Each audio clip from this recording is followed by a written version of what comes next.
السلام علیکم ورحمۃ اللہ وبرکاتہ نحمدہ ونصلی علی رسولہ الکریم اما بعد فاعوذ باللہ من الشیطان الرجیم بسم اللہ الرحمن الرحیم رب اشرح لی صدری ویسر لی امری واحلل عقدۃ من لسانی یفقہوا قولی ربی زدنی علما اللہم فقہنا فی الدین اللہم انی اسألک علما نافعا وعملا متقبلا ورزقا طیبا اللہم صلی علی محمد وعلی آل محمد کما صلیت علی ابراہیم وعلی آل ابراہیم انک حمید مجید اللہم بارک علی محمد وعلی آل محمد کما بارکت علی ابراہیم وعلی آل ابراہیم انک حمید مجید ربنا آتنا من لدنک الرحمہ وہیئ لنا من امرنا رشدا آمین یا رب العالمین۔ جی الحمدللہ، اللہ سبحانہ تعالیٰ کا احسان ہے، رجوع اللہ کے سیشن میں آج ہم انشاءاللہ 30واں پارہ جو ہم نے اب اس میں سے صورتیں کچھ سلیکٹ کی ہیں، کیونکہ 30واں پارہ مکمل کرنا ایک تو وقت کی کمی کے باعث ممکن نہیں تھا، اور اس میں ہم نے یہ سوچا کہ ایک صورت ہم وہ لیں جس سے 30ویں پارے کا آغاز ہو رہا ہے، دوسری صورت انشاءاللہ وہ ہوگی سورہ الفجر، جہاں پہ صورت 30ویں پارے کا نصف ہے، اور باقی تینوں صورتیں جو ہے معوذتین۔ تو انشاءاللہ آئیے دیکھتے ہیں، ان کو شروع کرتے ہیں۔ بسم اللہ الرحمن الرحیم۔ سورہ نبا۔ عم یتساءلون، یہ لوگ کس چیز کے بارے میں پوچھ رہے ہیں؟ عم یتساءلون، یہ کیا پوچھتے ہیں؟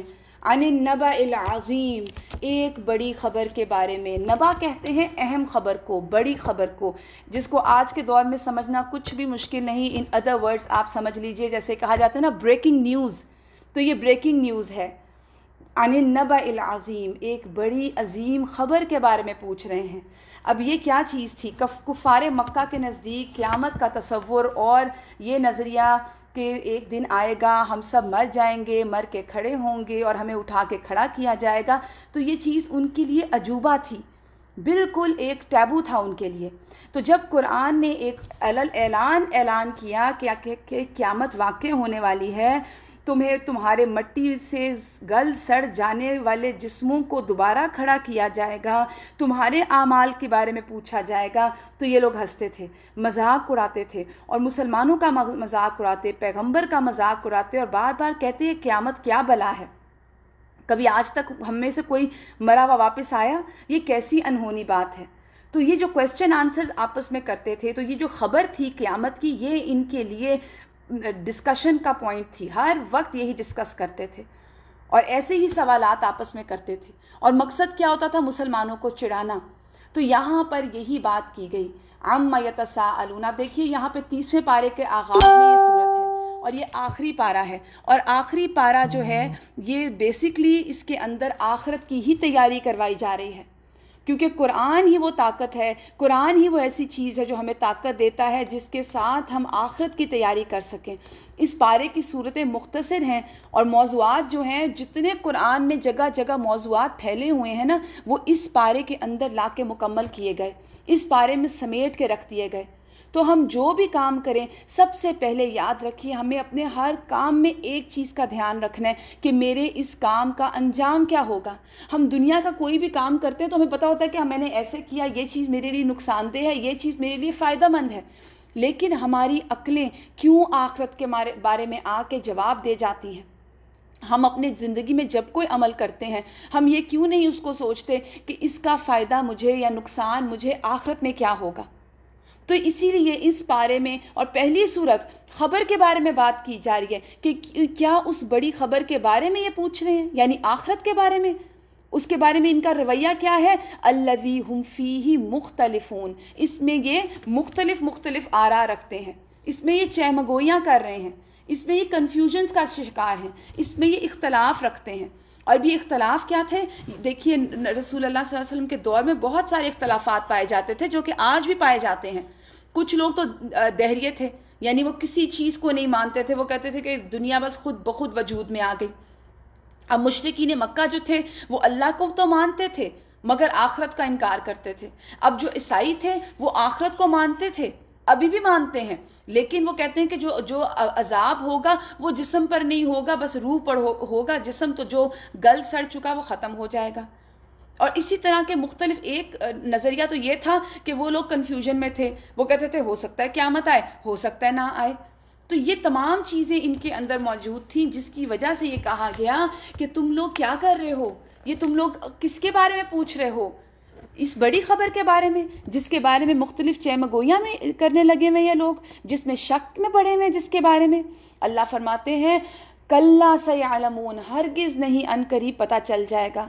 ثم کلا سیعلمون، یہ پھر انفسائز کر کے کہا گیا نہیں، ان قریب ضرور پتہ چل جائے گا، ہاں ہرگز نہیں ان قریب معلوم ہو جائے گا. پھر آگے اللہ سبحانہ تعالیٰ کہتے ہیں کیا یہ واقع نہیں ہے کہ اللہ نے الم نجعل الارض مہادا، اللہ نے زمین کو مہاد بنایا، فرش، یعنی ایک بالکل بریڈ کی طرح سپریڈ کر دیا. والجبال اوتادا، پہاڑوں کو میخوں کی طرح گاڑ دیا. وجعلنا وخلقناکم ازواجا، اور تمہیں مردوں اور عورت یعنی جوڑوں کی شکلوں میں پیدا کیا. اللہ سبحانہ تعالیٰ کا کتنا بڑا احسان ہے کہ اس نے انسانوں کا جوڑا انسان میں بنایا، اور وہ پھر انسان میں محبت اور مودت رکھی، آپس میں ایک دوسرے کے لیے اچھی فیلنگز رکھی. وَجَعَلْنَا نَوْمَكُمْ سُبَاتًا، یہ ایک نئی یہاں پر نعمت آئی. الحمدللہ یہ جتنی نعمتیں ابھی ہم نے پڑھی ان کو ہم پہلے ڈسکس کر چکے ہیں. اللہ سبحانہ تعالیٰ کہتے ہیں ہم نے تمہیں نیند کو تمہارے لیے باعث سکون بنایا. اب یہ نیند کی کیا حقیقت ہے، اس کا مقصد کیا ہے؟ دیکھیے یہ بھی اللہ سبحانہ تعالیٰ کے عجائبات میں سے ہے. نیند کیا چیز ہے، اس کی حقیقت آج تک انسان کے لیے کنفیوژن ہے. ہم صرف اتنا جانتے ہیں کہ جب ہم تھکتے ہیں، تھک کے خود بخود باڈی ہماری جب ریلیکسنگ موڈ میں جاتی ہے، آرام کا مطلب ہمیں دوسری چیز کیا ہوتی ہے، نیند. اور پھر جب ہم تھکاوٹ سے چور ہو جاتے ہیں تو جب تک نیند نہ آئے انسان فریش نہیں ہوتا. اور نیند کے بارے میں کیا کہتے ہیں، نیند تو سولی پر بھی آ جاتی ہے. کسی انسان کو آپ خوراک نہ دیں نا کچھ عرصہ تو وہ شاید کچھ عرصہ سروائیو کر جائے، لیکن میڈیکل سائنس میں آتا ہے کہ کچھ دن، 3 سے 4 دن آئی گیس، اتنا دن اگر کوئی انسان نہ سوئے تو اس کی ڈیتھ ہو سکتی ہے. تو یہاں پر آپ دیکھیے اسے تو آرام کی ضرورت ہے، لیکن محض آپ اللہ سبحانہ تعالیٰ نے اس طرح نیند کو بنایا کہ ایک ایسا اضطراری امر ہے جو تھکا ہوا انسان کو خود بخود مجبور کرتی ہے کہ وہ لیٹے، اس پہ چھا جاتی ہے. اور پھر کیا ہوتا ہے جب انسان سوتا ہے اور سو کے تھوڑا سا ریلیکس کر لیتا ہے تو وہ جو جسم کے ٹوٹے پھوٹے سیلز ہیں وہ پھر سے ریپیئر ہو جاتے ہیں. جب وہ پھر سے ریپیئر ہوتے ہیں تو انسان جب جاگتا ہے تو وہ بالکل فریش ہوتا ہے، وہ کام کرنے کے لیے بالکل تیار ہوتا ہے. تو یہاں پر اللہ سبحانہ تعالیٰ اپنی کس نعمت کا ذکر کریں کہ تمہارے لیے نیند کو باعث سکون بنایا. اور پھر کیا بنایا، وَجَعَلْنَا اللَّيْلَ لِبَاسًا، اور رات کو پردہ پوش بنایا. یعنی رات جب آتی ہے تو پورا ڈھانپ لیتی ہے. رات دن کی نسبتاً ٹھنڈی ہوتی ہے، تاریک ہوتی ہے. اور دونوں چیزیں کیا ہیں، انسان کو جو رات ہے وہ انسان کو خود بخود ایک سلیپنگ موڈ میں لے جاتی ہے. اللہ یہ کہ انسان نے خود اپنی حرکتوں سے لا آف نیچر کو چینج کرنے کی کوشش کی، نیچر کو چینج کرنے کی کوشش کی. ایک چھوٹی سی بات ہے، آپ کو اگر پیاس لگی ہے اور آپ کھانا کھاتے چلے جائیں، آپ کی پیاس تو نہیں بجھے گی نا. اسی طرح آپ اگر رات کی، یہ بالکل نیچر کے اگینسٹ جانے والی بات ہے، اگر رات اللہ نے نیند کے لیے بنائی، اللہ قرآن میں فرما رہے ہیں رات کو سونے کے لیے بنایا، لیکن ہمارا حال کیا ہوتا ہے، رات کو ہم نے جاگنے کا اور انٹرٹینمنٹ کا ذریعہ بنا لیا، اس میں ہم فوکس ہو کے انٹرٹین ہوتے ہیں اور دن ہم سو کر گزارتے ہیں.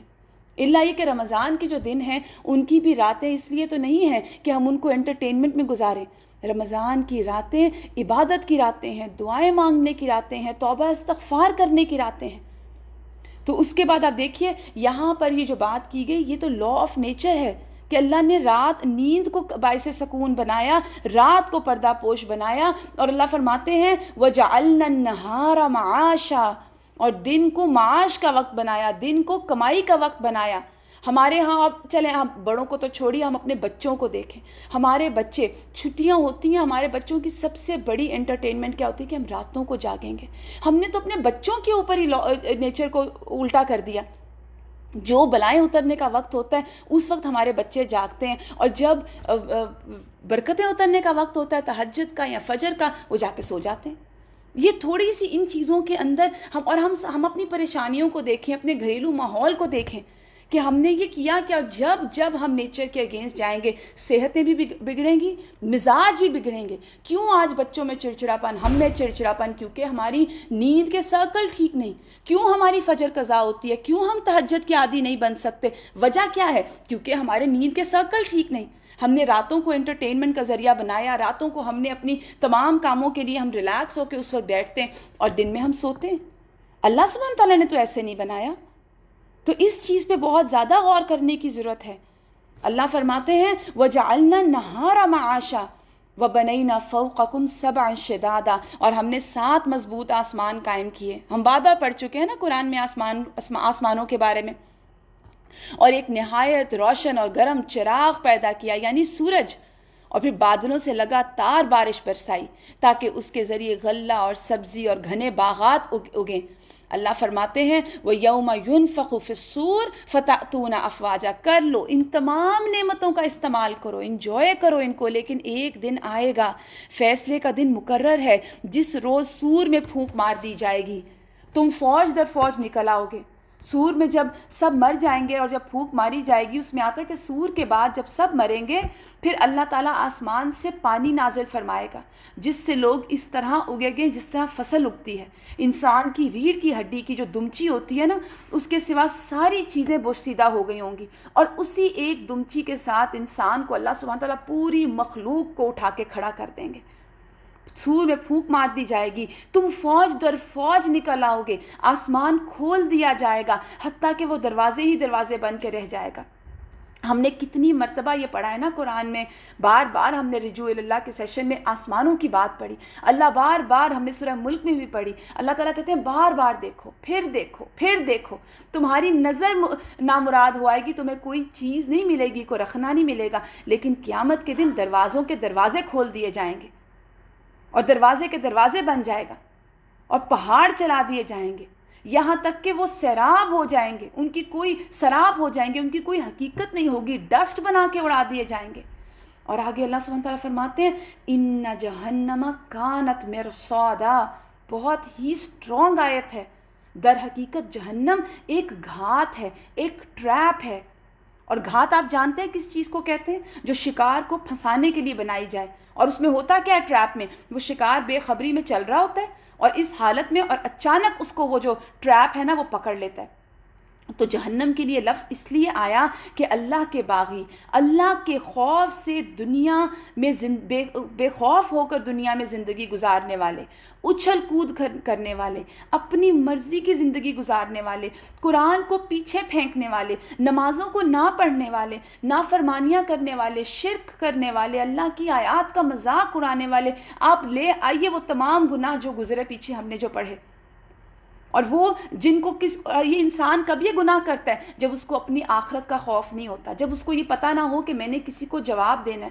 آپ کو تو کوئی چیز خریدنے کو بھیجے اور اپنا الگ سے مال آپ کو دے کہ میرے یہ پیسے رکھ لو اور تم جا رہے ہو بازار تو میرے لیے بھی کوئی چیز خرید لانا, تو آپ اس کا حساب بھی الگ رکھتے ہیں. کیوں الگ حساب اپنے پرس کی الگ پاکٹ بنا کے رکھتے ہیں کہ کسی کا مال ہے, مجھے حساب کا جواب دینا ہے, اس کا حساب کرنا ہے مجھے. تو کیا اللہ حساب نہیں کرے گا ان نعمتوں کا جو ابھی ہم نے گنی ہے؟ تو وہ جب قیامت آئے گی تو جہنم گھات میں کیوں ہوگی؟ کیونکہ انہوں نے حساب کا خوف نہیں کیا, انہوں نے وہ چیزیں گڈ مڈ کر دی جو اللہ نے حلال کی تھی, حرام کی تھی, نہ حلال کی پرواہ کی نہ حرام کی پرواہ کی, بغیر علم کے زندگیاں گزاری, شرک میں زندگیاں گزاری, نافرمانی میں زندگیاں گزاری. تو ان کے لیے جہنم گھات لگائے بیٹھی ہوگی, ٹریپ ہوگا اور وہ پکڑ لے گا. اور وہ جو سرکشی ہے یہاں پہ یہی بات ہے, اور سرکشوں کا ٹھکانہ ہوگی یہ جہنم. یہ جہنم لے جائے گی اپنے اندر, اور پھر وہاں پہ کیا ہوگا؟ لابثین فیہا احقابا, جس میں وہ مدتوں پڑے رہیں گے. یہ حکم جو ہے نا, یہ احقابا جو لفظ کہا گیا, حکم ایسی مدت کو کہتے ہیں جو کبھی ختم نہ ہو, یعنی ایک کے بعد ایک دوسری شروع ہوتی جائے. 80 ایئرز منیمم کہا جاتا ہے, کتنے ہی ادوار گزر جائیں گے, مدتوں ایک کے بعد ایک مدت آتی ہے, ایک کے بعد ایک مدت. لابثین فیہا احقابا, وہ اس جہنم میں جس ٹریپ میں وہ جائیں گے مدتوں پڑے رہیں گے. مالک کو جب پکاریں گے, جو جہنم کا داروغہ ہے, تو اس کے بارے میں بھی آتا ہے کہ وہ 40 سال کے بعد ان کی پکار کا جواب دے گا. اور وہ جہنم کیسی ہے، اس کے اندر کسی ٹھنڈک اور پینے کے قابل کسی چیز کا مزہ وہ نہ چکھیں گے، کوئی ٹھنڈک نہیں پہنچے گی۔ ملے گا، ایسے نہیں جائیں گے، کچھ نہ کچھ تو ملے گا تو بس گرم پانی اور زخموں کا دھون، ان کے کرتوتوں کا بھرپور بدلہ ہوگا۔ اور وہ کون لوگ تھے؟ وہ کسی حساب کی توقع نہیں رکھتے تھے، یہ ان کا گناہ تھا کہ ان کو لگتا تھا، ان کو توقع ہی نہیں تھی کہ قیامت آئے گی، ان کو یہ امید ہی نہیں تھی کہ ہمارے غلط کاموں کا حساب ہوگا، ان کی اسی لیے غلط کاموں کی کوئی لمٹس بھی نہیں تھی۔ اور اللہ فرماتے ہیں انہوں نے ہماری آیات کو بالکل جھٹلا دیا تھا، زبان سے، عمل سے، حال سے۔ اور حال یہ تھا، اللہ تعالیٰ کہتے ہیں ہم نے ہر چیز گن گن کر لکھ لی ہے، یعنی ایک ایک چیز کاؤنٹڈ ہے، پورے کا پورا ڈیٹا سٹورڈ ہے، ہم جو کرتے ہیں وہ کاؤنٹ کر کے لکھا گیا ہے، لکھا جا رہا ہے۔ اب چکھو مزہ، ہم تمہارے لیے عذاب کے سوا کسی چیز میں ہرگز اضافہ نہیں کریں گے۔ اس کے مقابلے میں اللہ سبحانہ تعالیٰ اپنے لوگوں کی ذکر کرتا ہے، اپنے مومن بندوں کا ذکر کرتا ہے کہ ان کا حال کیا ہوگا۔ یہ کون لوگ ہوں گے جنہوں نے کہا کہ ہم اللہ پر ایمان لائے اور پھر وہ اس پر جم گئے، اللہ کی اطاعت کی، اللہ کی فرما برداری کی، اللہ سبحانہ تعالیٰ کے تمام احکامات کو بجا لانے کی کوشش کی۔ دیکھیے اللہ تعالیٰ ہم سے پرفیکشن نہیں چاہتے کیونکہ ہم پرفیکٹ ہو نہیں سکتے، ہم کمزور ہیں۔ اللہ نے ہماری کوششیں دیکھنی ہیں کہ ہم نے کن حالات میں کس طرح کوشش کی تھی۔ یہ جو آپ کے ساتھ یہ جو رجوع اللہ کا سیشن تھا، یہ بھی ایک کوشش تھی۔ ہم اس لیول پہ کام کر ہی نہیں سکتے جو اللہ کو راضی کرنے کا ہو، یہ صرف ایک کوشش تھی کہ اللہ کی مخلوق اللہ سے جڑ جائے، کہ اللہ کے بندے اللہ کی معرفت حاصل کریں۔ تو اللہ کے جو بندے ہوں گے، جو متقین ہوں گے، جنہوں نے اللہ سے ڈرتے ہوئے زندگی گزاری ہوگی، کہ ہر کام میں ان کے ذہنوں میں یہ ہوگا کہ میرا رب جانتا ہے، میرا رب نہ ناراض ہو، تو ان کے لیے ایک مقام، باغ، انگور، نوخیز ہمسن لڑکیاں، چھلکتے ہوئے جام، وہاں کوئی لغو اور بیکار بات نہیں، کوئی جھوٹی بات وہ نہ سنیں گے۔ آپ دیکھیے جنت کی ایک اور خوبی کہ وہاں پہ جھوٹ نہیں ہوگا۔ اللہ سبحانہ تعالیٰ فرماتے ہیں وہاں جھوٹ نہیں ہوگا، اور جزا ہے من ربک عطاء حسابا، اور بے حساب عطا تیرے رب کی طرف سے، جزا اور کافی انعام تمہارے رب کی طرف سے، اس نہایت مہربان رب کی طرف سے جو زمین و آسمان اور اس کے درمیان ہر چیز کا مالک ہے۔ ایسا رب لا یملکون منہ خطابا، جس کے آگے بولنے کا کسی کو یارہ نہیں، کوئی بول نہیں سکتا، کوئی آرگیو نہیں کر سکتا۔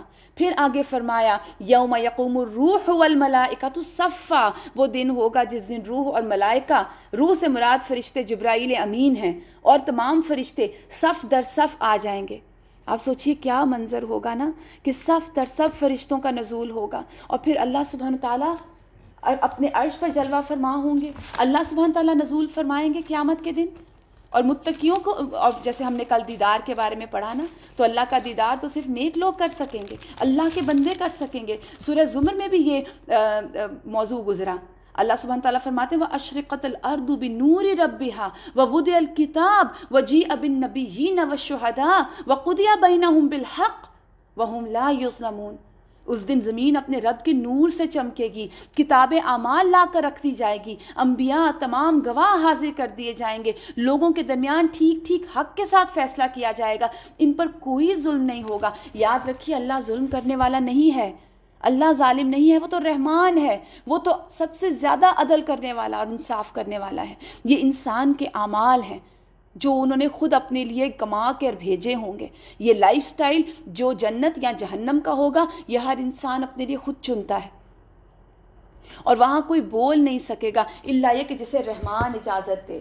رحمان کسے اجازت دے، اس کا مطلب کیا ہے؟ یعنی جس کو اللہ سبحانہ تعالیٰ کی طرف سے شفاعت کی اجازت کی ملے گی۔ یعنی ایک تو مطلب یہ ہے ایسے شخص کے حق میں سفارش کوئی کر سکے گا جس نے دنیا میں درست بات کہی ہوگی، اور درست بات سے مراد کلمہ توحید یعنی لا الہ الا اللہ ہے۔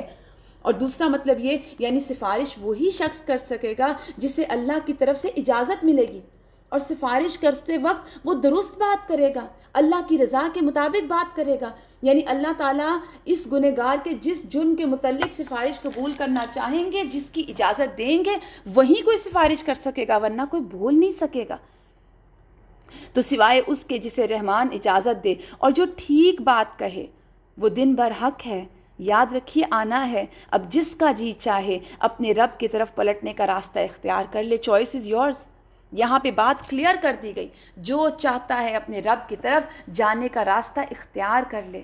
اللہ سبحانہ تعالیٰ فرماتے ہیں ہم نے تم لوگوں کو اس عذاب سے ڈرا دیا جو قریب آ لگا. ہم نے پہنچا دیا. ہم نے اس عذاب، اور دیکھیں قریب آ لگا تو ہے، روزانہ ایک ایک دن ہماری زندگی کا کم ہو رہا ہے. اور حدیث ہمیں کیا بتاتی ہے کہ جس انسان کی موت واقع ہو گئی اس کی تو قیامت قائم ہو گئی، کیونکہ اس کے پاس مدت عمل ختم، مہلت ختم. اب تو بس قبروں میں جانا ہے اور انتظار، لمبا انتظار. تو تم نے اور ہم نے تم لوگوں کو اس عذاب سے ڈرا دیا جو قریب آ لگا. اور اس دن کیا ہوگا؟ اللہ اکبر. یوم ینظر المرء ما قدمت یداہ ویقول الکافر، اور کافر اس دن کہے گا یا لیتنی کنت ترابا، ہائے افسوس کاش میں مٹی ہوتا، مجھے یہ زندگی نہ ملی ہوتی، میں انسان نہ ہوتا، میں پیدا ہی نہ کیا جاتا، مٹی میں مٹی بن کے رہتا، مجھے دوبارہ زندگی نہ ملتی، مجھے یہ سختی کا دن نہ دیکھنا پڑتا. ایک مطلب یہ ہے کہ سیدنا ابو ہریرہ رضی اللہ عنہ کی ایک حدیث ہے، اس سے وہ فرماتے ہیں کہ قیامت کے دن جانور، چرند اور پرند سب کا حشر ہوگا، حتیٰ کہ سینگ والی بکری کا بدلہ بے سینگ بکری سے لیا جائے گا جس نے دنیا میں اسے مارا ہوگا. پھر اسے کہا جائے گا اب تم خاک بن جاؤ. تو اس وقت کافر آرزو کرے گا کاش میں بھی جانور ہی ہوتا، میں بھی خاک بن جاتا، میرا حساب نہ ہوتا. تو آپ دیکھیے یہ قیامت کا جو حساب ہے یہ آسان نہیں ہے، اور قیامت تو قریب آ لگی. روزانہ قطرہ قطرہ کر کے برف پگھل رہی ہے، زندگی گھل رہی ہے، ختم ہو رہی ہے. اپنی زندگیاں مڑ کے دیکھیں کتنے سال ہم جی لیے، کتنے اور جی لیں گے. سورہ الفجر. بسم اللہ الرحمن الرحیم. والفجر ولیال عشر والشفع والوتر واللیل اذا یسر. والفجری، قسم ہے فجر کی، یعنی فجر کے وقت کی قسم کھائی جا رہی ہے. ولیال عشر، اور 10 راتوں کی. یہ 10 راتیں کون سی ہیں؟ اس کے بارے میں ایک تو رائے یہ ملتی ہے کہ یہ رمضان کی 10 راتیں ہیں. دوسری رائے یہ بھی ملتی ہے کہ یہ ذی الحج کی 10 راتیں ہیں. اور ذی الحج کی 10 راتوں کی بھی بہت زیادہ فضیلت ہے، اور زیادہ راجح رائے یہی ہے کہ یہ ان ذی الحج کی 10 راتوں کا ذکر ہے، کیونکہ رمضان کی جو راتیں ہیں اس کے بارے میں تو سورہ قدر میں بھی اس کا ذکر آیا ہے. تو 10 راتوں سے مراد عشرہ ذی الحج بھی کہا جاتا ہے اس کو. اور عشرہ ذی الحج میں کیا آتا ہے کہ ابن عباس سے روایت ہے کہ کوئی دن ایسے نہیں ہیں جن میں عمل صالح اللہ کو ان دنوں سے زیادہ محبوب ہو. رمضان کی آخری 10 راتیں اور ذی الحجہ کے پہلے 10 دن، پہلی 10 ذی الحج تک جو دن ہوتے ہیں ان کے اندر جو عمل کیا جاتا ہے وہ اللہ کو بہت محبوب ہے. تو ان دنوں میں بہت زیادہ کثرت سے تسبیح، تکبیر، تحلیل کی جائے. انسان اس میں سبحان اللہ والحمد للہ ولا الہ الا اللہ واللہ اکبر کا کثرت سے ورد کریں، کثرت سے روزے رکھیں، صدقات کریں، وہ تمام نیک عمل ان دنوں میں کریں جو اللہ کو پسند ہے اور اللہ کو راضی کرنے والے ہیں. تو ولیال عشر والشفع والوتر، اور قسم ہے جفت کی یعنی ایون، اور طاق کی یعنی آڈ. ایون اور آڈ کی قسم کھائی گئی کیونکہ یہ 2 چیزوں میں ہی سب چیزیں ڈیوائیڈڈ ہیں. اور رات کی قسم جب وہ رخصت ہو رہی ہو. حل فی ذالک قسم لذی حجر، کیا اس میں کسی صاحب عقل کے لیے کوئی قسم ہے؟ یعنی اس میں کوئی نشانی ہے؟ کچھ سمجھ آ رہی ہے؟ ان آیتوں پہ غور کر رہے ہو؟ پھر فرمایا الم تر کیف فعل ربک بعاد، کیا تم نے دیکھا نہیں کہ تمہارے رب نے عاد کے ساتھ، اونچے عاد ارم کے ساتھ کیا سلوک کیا. یہ عاد ارم کون تھے؟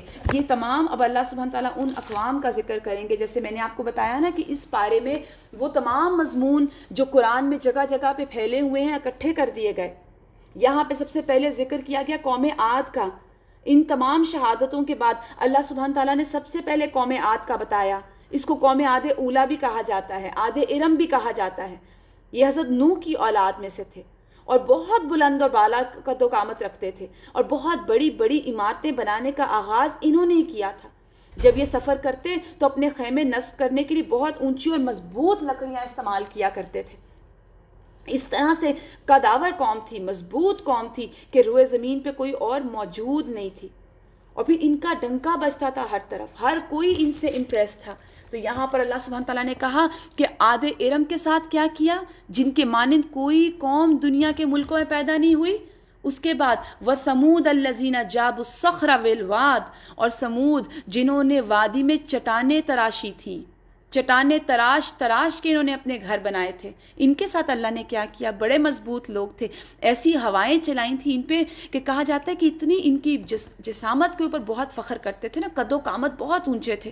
تو ایسے ہوا وہ اٹھاتی تھی، 7 دن اور 7 راتیں مسلسل چلی تھی، اور وہ ٹھنڈی ہوا اس طرح اٹھاتی تھی اور اٹھا کے پٹخاتی تھی، اور جب یہ پٹخائے جاتے تھے تو یہ پھٹ جاتے تھے، جس طرح درختوں کے کھوکھلے تنے تھے اس طرح پڑے ہوئے تھے. اور وجہ کیا تھی؟ اللہ کی نافرمانی. اللہ نے نعمتیں دی تھی، اللہ نے صلاحیتیں دی تھی، ان صلاحیتوں کو اپنا کمال سمجھ کے تکبر کرنے لگ گئے تھے. تو یہاں پر یہی فرمایا کہ اچھا دیکھو ان کے ساتھ اللہ نے کیا کیا. اور سمود کے ساتھ جنہوں نے وادی میں چٹانیں تراشی، اور اس کے بعد اللہ سبحانہ تعالیٰ فرماتے اچھا یہ جو قوم سمود ہے نا، یہ چیخ اور زلزلے کے ساتھ ان کو تباہ کیا گیا تھا. کہتے ہیں کہ اتنی ہلکی سی چیخ تھی اور وہ چیخ بڑھتی گئی بڑھتی گئی بڑھتی گئی، اور پھر اس چیخ کی تاب نہ لا کر یہ سب کے سب ختم ہو گئے. اور پھر اس کے بعد اللہ فرماتے ہیں اور میخوں والے فرعون کے ساتھ اللہ نے کیا کیا. تیسری سرکش قوم، سپر پاور اس وقت کی قوم فرعون، یہ اس وقت کی سپر پاورز تھے. اور فرعون کو میخوں والا کہنے کی بھی کئی وجوہات ہیں. مثلا ایک تو وجہ یہ کہ میخوں والا اس لیے کہا گیا کہ اس کی سلطنت بہت مضبوط تھی، اس کی سلطنت کی جڑیں میخوں کی طرح زمین میں ٹھوکی گئی تھی، اس طرح ان کا سٹائل تھا، لائف سٹائل، جیسے ہم نے سورۃ طٰہٰ میں پڑھا. پھر دوسری یہ کہ میخوں سے مراد افواج اور لاؤ لشکر تھے، جن کے بلبوتے پہ وہ اللہ سبحانہ تعالیٰ کا باغی بن بیٹھا تھا، خود کو کہتا تھا انا ربکم الاعلیٰ. تیسری یہ کہ اس کے جب لشکر موو کرتے تھے تو وہ خیموں کو نصب کرنے کے لیے بڑی بڑی میخیں استعمال کرتے. پھر ایک وجہ یہ تھی، اس کو میخوں والا کیوں کہا گیا یہاں پہ، کہ اس نے جب کسی کو سزا دینی ہوتی، سولی چڑھانا ہوتا، تو تختے پہ چڑھاتا اور ہاتھوں اور پیروں میں کیل ٹھکوا دیتا تھا. رسیوں پہ کسنے کے بجائے ہاتھ اور پاؤں میں میخیں ٹھکوا کے تو کسی انسان کو سولی پہ چڑھا دیتا تھا. اس قدر ظالم اور جابر قوم. اللہ تعالیٰ فرماتے ہیں وَثَمُودَ الَّذِينَ جَابُوا الصَّخْرَ بِالْوَادِ وَفِرْعَوْنَ ذِي الْأَوْتَادِ الَّذِينَ طَغَوْا فِي الْبِلَادِ. انہوں نے شہروں میں بڑی سرکشی کی، بڑا فساد پھیلایا. فَأَكْثَرُوا فِيهَا الْفَسَادِ، بہت کثرت سے فساد پھیلایا. پھر ہوا کیا؟ فَصَبَّ عَلَيْهِمْ رَبُّكَ صَوْتَ عَذَابٍ، اور پھر ان کے رب کا کوڑا عذاب کا برسا. اللہ نے تہس نہس کر دیا، عاد ارم کو پٹخا کے مارا، عاد سمود پر چیخ آ گئی، میخوں والے کو ڈبو کے ہلاک کر دیا، ختم کر دیا. آج تک پڑا ہوا ہے وہ مصر کے میوزیمز میں، لوگ ٹکٹس لگتی ہیں اور لوگ دیکھنے جاتے ہیں. یہ ہے کہ حقیقت رہ گئی. اللہ فرماتے ہیں حقیقت یہ ہے کہ تمہارا رب گھات میں ہے. ان ربک لبالمرصاد.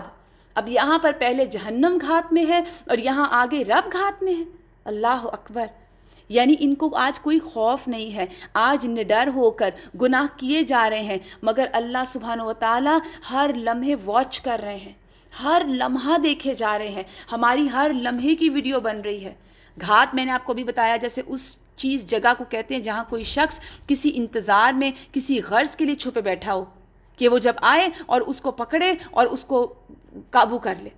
تو یہ انجام سے آج یہ انسان غافل ہیں، بے فکری کے ساتھ زندگی گزار رہے ہیں. اور پھر پکڑ کیسی ہوتی ہے؟ اچانک جتنا بے خوف ہوتا جاتا ہے انسان اتنا زیادہ شرارتیں کرتا جاتا ہے، یہاں تک کہ جب اس کی لمٹس آتی ہیں تو پھر اللہ تعالیٰ اس کو آگے بڑھنے نہیں دیتا، پھر عذاب کا کوڑا برستا ہے. تو یہاں پر یہی بات کی گئی کہ ان کے ساتھ ایسا کیا ہوا، ان کی سرکشیاں جب حد سے بڑھیں تو حقیقت یہ ہے ان ربک لبالمرصاد فاما الانسان اذا ما ابتلاه ربه فاکرمه ونعمه فیقول ربی اکرمن. اب آگے انسان کی ایک اور سائیکالوجی سامنے آتی ہے.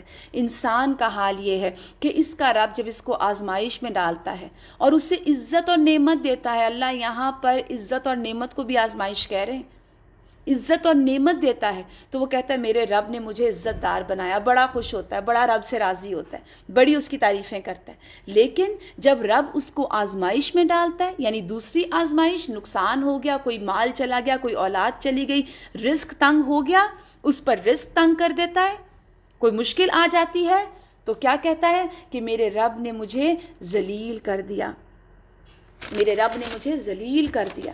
اللہ اکبر، ہرگز نہیں، اللہ سبحانہ تعالیٰ فرماتے ہیں ہرگز نہیں۔ دیکھیں یہاں پہ جو یہ آیتیں ہیں نا، یہ کیا سکھانے والی ہیں؟ انسان کا ایٹیٹیوڈ، انسان اپنا ایٹیٹیوڈ دیکھے کہ ہم کیا کر رہے ہیں۔ ہم صرف اللہ سے ملنے والی نعمتوں میں راضی ہیں، اور اگر اللہ تعالیٰ ہمیں برے حال سے آزمائے تو کیا ہم شکوے اور گلے تو نہیں کرتے؟ ہم اپنی آپ کی برائیاں، ہم اللہ سبحانہ تعالیٰ کے ساتھ گلے شکوے تو نہیں کرتے؟ یا ہم ایسی برے کلمات تو منہ سے ادا نہیں کرتے جو اللہ کی نافرمانی والے ہوں؟ ہم بے صبرے پن کا مظاہرہ کر کے کوئی ایسا عمل تو نہیں کرتے؟ کیونکہ بہت سے لوگ ایسے ہوتے ہیں، وہ کہتے ہیں ہم نے کیا کرنی ہے دعائیں مانگ کے، ہم نے بڑی دعائیں مانگی، ہماری دعائیں اللہ نہیں قبول کرتا۔ تو یہ جو کلمہ ہے یہ ناشکری کا ہے۔ یہ یہی بات ہے کہ جب نعمتیں ملتی ہیں تو راضی رہے، جب نہیں ملا تو ناراض ہو گئے۔ یہ تو ایسا تو رویہ انسانوں کے ساتھ بھی کوئی انسان کر رہا ہو تو ہم اس کو بھی نہیں چھوڑتے، ہم اس کو بھی پسند نہیں کرتے کہ ہم کسی سے اچھی نعمتیں لیتے جائیں، اس کا اچھا اخلاق لیتے جائیں، اور دینے میں ہم بد اخلاقی کریں۔ ہم جب دینے پہ آئیں تو ہم اس کو برے اخلاق سے نوازیں۔ ہم تو یہ انسانوں کے ساتھ معاملہ نہیں کرتے۔ کہا یہ کہ اللہ رب العزت، اور یہ معاملہ کب کون کر سکتا ہے؟ کیسا انسان یہ کر سکتا ہے؟ جس سے اپنے رب پر یقین نہ ہو، جس سے اپنے رب کی معرفت نہ ہو۔ جب اس کو نعمتیں ملیں تو وہ کہے مجھے تو اپنے رب پر یقین آ گیا، اور جب اس کو وہ اس کی مانگی ہوئی چیز نہ ملے تو وہ کہے میں تو اللہ کا پسندیدہ ہوں ہی نہیں۔ تو یہ رویہ بالکل درست نہیں۔ اللہ فرماتے ہیں ہرگز نہیں، بل لا تکرمون الیتیم، نہیں بلکہ تم یتیم سے عزت کا سلوک نہیں کرتے۔ اب دیکھیے اس آیت میں یتیم کو مال دینا یا کھانا کھلانے کا ذکر نہیں، یتیم سے عزت کا، رسپیکٹ کا سلوک نہیں کرتے۔ ہم عموماً یتیموں کو مال بھی دے دیں گے، لباس بھی دے دیں گے، لیکن اچھا سلوک، عزت کا سلوک، کیونکہ یتیم جو ہوتا ہے نا وہ ہمارے معاشرے کا ایک کمزور انسان ہوتا ہے۔ جس کے ماں باپ ہوتے ہیں اس کی اپنی بڑی ویلیو ہوتی ہے، لوگ خود بخود اس کی رسپیکٹ کرتے ہیں، کیونکہ ان کو پتہ ہوتا ہے، ایک خوف ہوتا ہے کہ اس کے پیچھے کھڑے ہونے والا کوئی ہے۔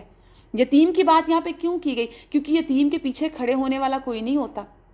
حدیث میں آتا ہے نا کہ وہ یتیم جو ہے، یتیم کی پرورش کرنے والا، رسول اللہ صلی اللہ علیہ وسلم نے کہا نا میرے ساتھ اس طرح آئیں گے وہ قیامت میں، 2 انگلیاں آپ نے پھر اکٹھی کر کے بتائیں، اور وہ اس گھر میں بہت خیر و برکت ہوتی ہے جس گھر میں کسی یتیم کی پرورش کی جا رہی ہو۔ اور کوئی انسان اگر کسی یتیم کی پرورش کر رہا ہو تو وہ اللہ کے کتنا محبوب ہوگا، اور عزت دے کے کر رہا ہو۔ بلکہ نہیں، تم یتیم سے عزت کا سلوک نہیں کرتے۔ نمبر 2 یہاں پر جو حکم بتایا گیا اور کیا کہا گیا، تم مسکین کو کھانا کھلانے پر ایک دوسرے کو نہیں اکساتے۔ یہ نہیں کہا گیا کہ تم نہیں کھلاتے، بلکہ کہا گیا ایک دوسرے کو تم اکساتے نہیں، ایک دوسرے کو کہتے نہیں کہ تم یہ کام کرو، اگر تمہارے پاس نہیں کسی دوسرے کی طرف ریفر کر دو۔ اور تیسرا گناہ، اللہ کو ناراض کرنے والا، تم میراث کا سارا مال سمیٹ کر کھا جاتے ہو۔ میراث کا مال کون سا ہے؟ جو وراثت میں ملے، یعنی وراثت میں تم جو مال ملتا ہے وہ سارے کا سارا سمیٹ کے کھا جاتے ہو۔ اور آپ آج دیکھیے یہ تینوں چیزیں ہمارے معاشرے میں کتنی عام ہے۔ کسی کو کھانا کھلانا، کسی کو عزت دینا، اور اسپیشلی یتیم کو، کمزور کو، اور اس کے بعد مال وراثت میں، مال وراثت میں یاد رکھیے یہ اللہ کی حدود ہیں، یہ وہ احکامات ہیں، یہ وراثت کے تو تقسیم وہ ہیں جن کو اللہ نے خود متعین کر دیا، اور کوئی جب اس میں ڈنڈی مارے گا تو پھر اللہ اس کے ساتھ خود معاملہ کرے گا۔ تو میراث کا سارا مال تم سمیٹ کے کھا جاتے ہو۔ حدیث میں آتا ہے نا کسی نے کسی کی زمین پر اگر بالشت بھر بھی، ایک ہاتھ بھی قبضہ کیا تو وہ قیامت کے دن 7 زمینوں کا طوق پہن کر آئے گا، یا 7 زمینوں تک دھنسایا جائے گا۔ کہاں یہ کہ یہاں لڑکیوں کو وراثت میں حق نہیں دیتے، یا ان کا حق مار لیتے ہیں، یا ان کو کہا جاتا ہے کہ تمہاری چونکہ شادی کر دی تمہیں جہیز دے دیا، وہ زندگی میں دے دیا گیا، یہ ایک الگ ڈیبیٹ ہے۔ لیکن مال وراثت کی تقسیم یاد رکھیے بہت ضروری ہے، بہت زیادہ ضروری ہے، اور نہ کرنے پہ بہت پکڑ ہے۔ اور وجہ اور مال کی محبت میں تم بری طرح گرفتار ہو۔ اللہ فرماتے ہیں ہرگز نہیں، جب زمین پے در پے کوٹ کر ریگ زار بنا دی جائے گی۔ دکت الارض دکا، یہ دکت الارض دکا کیا ہے؟ کوٹ کوٹ کے جب اس کو پاؤڈر کی طرح فلیٹ کر دیا جائے گا۔ ابھی ہم نے پڑھی نا کہ زمین ایک سفید روٹی کی طرح ہوگی، اور پھر کیا ہوگا؟ اور یہ زمین ایسی نہیں ہوگی جیسی آج آپ کو نظر آتی ہے، کوئی گرینری نہیں ہوگی، سفید چمکدار روٹی ہوگی۔ وَجَاءَ رَبُّكَ وَالْمَلَكُ صَفًّا صَفًّا، اور آپ کا رب جلوہ فرما ہوگا اس حال میں کہ فرشتے صف در صف کھڑے ہوں گے۔ اور آگے فرمایا وَجِیءَ یَوْمَئِذٍ بِجَہَنَّمَ، اس دن جہنم سامنے لے آئی جائے گی، اس دن جہنم کو لایا جائے گا۔ حدیث میں آتا ہے کہ 70,000 لگامیں ہوں گی اور ہر لگام کے ساتھ 70,000 فرشتے ہوں گے جو اس جہنم کو کھینچ رہے ہوں گے۔ کیا بلا ہوگی نا، کیا بڑی چیز ہوگی۔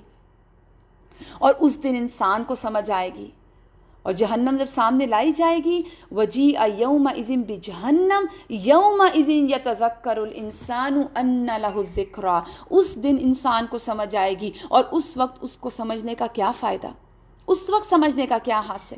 اب تو عمل نہیں ہے، عمل کا وقت ختم، مدت عمل ختم، اب تو صرف حساب ہے۔ عمل کا وقت تو آج ہے، آج حساب نہیں ہے۔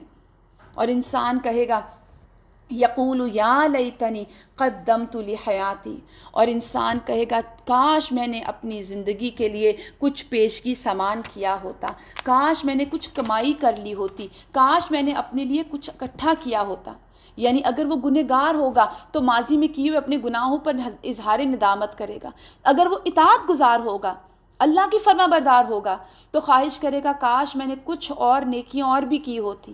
حدیث میں آتا ہے اگر کوئی شخص پیدا ہونے سے لے کر بوڑھا ہونے تک، مرنے تک اللہ کی اطاعت میں سر بسجود رہے، سجدے میں رہے، تو بھی قیامت کے دن اپنی اس عبادت کو حقیر سمجھے گا اور خواہش کرے گا کہ اس دنیا میں ایک بار پھر لوٹایا جائے اور وہ اس سے زیادہ اجر و ثواب حاصل کرے۔ مسند احمد کی حدیث ہے یہ۔ تو کیا ہوا، انسان اس سے کہے گا کہ کاش میں نے اپنے لیے کچھ اکٹھا کیا ہوتا، کاش میں نے کچھ کر لیا ہوتا۔ پھر اس دن اللہ جو عذاب دے گا، اللہ اکبر، فَيَوْمَئِذٍ لَا يُعَذِّبُ عَذَابَهُ أَحَدٌ، اور اس دن جو اللہ عذاب دے گا ویسا عذاب دینے والا کوئی اور نہیں ہوگا۔ یعنی ایسی ذلت کی مار ہوگی، ایسی سزا ملے گی جیسا کوئی اور دوسرا دے نہیں سکتا۔ وہ کیا سزائیں ہوں گی، ہم پڑھ چکے ہیں نا، گلے اور پاؤں میں توق، بیڑیاں، جہنم میں پھینک کر اوپر سے ڈھکن بند، سانپ بچھو کے ڈسنے کا عذاب، فرشتوں کی مار، ان کی ڈانٹ، ذہنی عذاب، شور، آگ، حمیم، سخت لو، گرم پانی، غسلین، زخموں کا دھون، زقوم، یہ سب ہوگا۔ اور یہ کن کے لیے ہوگا؟ جو اللہ کے نافرمان ہوں گے، جو زندگی میں کچھ نہ کر کے آئے ہوں گے، جن کو لگا بس یہ زندگی ہے ہم اس کو انجوائے کر لیں، اٹس مائی لائف کہہ کے جنہوں نے زندگی گزاری ہوگی کہ میری زندگی ہے اس میں کوئی انٹرفیئر نہ کرے۔ پھر اس دن جو اللہ عذاب دے گا ویسا عذاب دینے والا کوئی نہیں، وَلَا يُوثِقُ وَثَاقَهُ أَحَدٌ، اور جیسا اللہ باندھے گا ویسا باندھنے والا کوئی نہیں۔ اور پھر آپ دیکھیے دوسری طرف اشارہ ہوگا، بہت ہی خوبصورت آیتیں ہیں، اس قدر خوبصورت طریقے سے اللہ سبحانہ تعالیٰ نے اس میں بیان فرمایا، لیکن یہ کس کو خوبصورت لگیں گی، کس کا دل ان میں اترے گا، کن کے دل میں اترے گی؟ جن کو سمجھ آئیں گی۔ اللہ فرماتے ہیں یا ایتھا النفس المطمئنہ، دوسری طرف ارشاد ہوگا اے مطمئن روح، اے ریلیکسڈ روح۔ یہ کون سی مطمئن روح ہوگی؟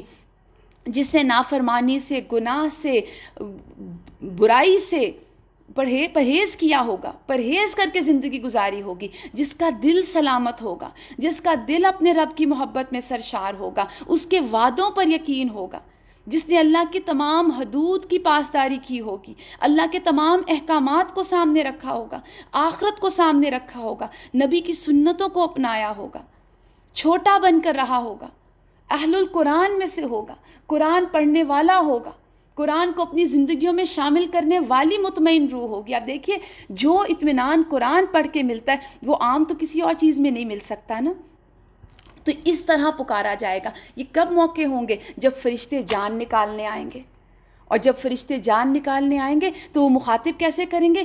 یا ایتھا النفس المطمئنہ، اے ریلیکسڈ پرسن، اے مطمئن روح، اے خوش انسان، ارجعی، چلو آ جائیں، آئیے۔ اتنی خوبصورت بات ہے نا، ارجعی، چلیں، کہاں چلیں؟ الی ربک، اپنے رب کی طرف۔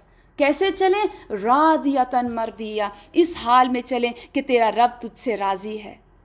چل اپنے رب کی طرف اس حال میں کہ تو اپنے انجام نیک سے خوش اور تیرے رب کے نزدیک تو پسندیدہ ہے۔ یہ بات مومن بندوں سے کہی جائے گی. کس وقت کہی جائے گی؟ موت کے وقت. قیامت کے دن بھی کہی جائے گی. پھر قبر سے اٹھتے بھی یہ بشارتیں دی جائیں گی. جب یہ آیات نازل ہوئیں تو حضرت ابو بکر بیٹھے ہوئے تھے پاس، کہنے لگے یا رسول اللہ کتنی اچھی بات ہے یہ. تو آپ نے صلی اللہ علیہ وآلہ وسلم نے فرمایا ان قریب تم سے بھی یہ کہا جائے گا. تو اللہ سے دعا ہے کہ اللہ تعالیٰ ہماری موت کے وقت بھی یہ خوشخبریاں آئیں کہ ہمیں آ کے فرشتے کہیں یا ایتھا النفس المطمئنہ، اے مطمئن روح، ارجعی الی ربک، آ جائیں اپنے رب کی طرف چلیں، راضیۃ مرضیہ، اس حال میں کہ آپ کا رب آپ سے راضی ہے، آپ کی کوششیں کامیاب ہو گئیں، آپ کی کوششیں اکنالج کی گئیں، اللہ آپ سے خوش ہو گیا. اب سوچیں جس انسان کو موت کے وقت یہ خوشخبری ملے کہ آپ کا رب آپ کا انتظار کر رہا ہے، آپ کا رب آپ سے راضی ہے، تو اس انسان کی خوش قسمتی کا کیا کہنا. اللہ اکبر. آگے اور خوبصورت طریقے سے اس کو مزید ایکسپلین کیا گیا. فادخلی فی عبادی، اتنا آنر آنر. اللہ تعالیٰ کہتے ہیں داخل ہو جائیں میرے بندوں میں. وادخلی جنتی، اور میری جنت میں داخل ہو جا. تیرا رب تجھ سے محبت کرتا ہے. اور آپ دیکھیے کہ رسول اللہ صلی اللہ علیہ وآلہ وسلم نے فرمایا یقیناً موت کے ہر حال میں، مومن کے ہر حال میں خیر ہے، یقیناً مومن کے ہر حال میں خیر ہے. بے شک اس کی جان اس کے دونوں پہلوؤں سے نکل رہی ہوتی ہے اور وہ اللہ کی تعریف کر رہا ہوتا ہے. کیا مراد ہے؟ یعنی مومن موت کے وقت بھی اللہ کا شکر گزار ہوتا ہے، مومن موت کے وقت بھی اللہ سے راضی ہوتا ہے، مومن موت کے وقت بھی اللہ کی محبت میں سرشار ہوتا ہے. رسول اللہ صلی اللہ علیہ وآلہ وسلم نے فرمایا جو شخص اللہ سے ملاقات کو پسند کرتا ہے اللہ اس سے ملنے کو پسند کرتا ہے، جو اللہ سے ملنے کو ناپسند کرتا ہے اللہ اس سے ملنے کو ناپسند کرتا ہے. یہ سن کر لوگ سر جھکا کر رونے لگے. آپ صلی اللہ علیہ وسلم نے پوچھا رو کیوں رہے ہو؟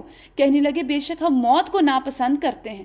تو رسول اللہ صلی اللہ علیہ وآلہ وسلم نے فرمایا اس بات کا یہ مطلب نہیں، مطلب یہ ہے کہ جب کسی کی موت کا وقت آتا ہے، یعنی آنکھیں پھٹ جاتی ہیں، سینے میں جب گڑگڑاہٹ پیدا ہوتی ہے، رونگٹے کھڑے ہو جاتے ہیں اور انگلیاں اکڑ جاتی ہیں، تو اگر وہ مقربین میں سے ہو تو اس کے لیے راحت، غذائیں، نعمتوں والے باغات ہوں گے.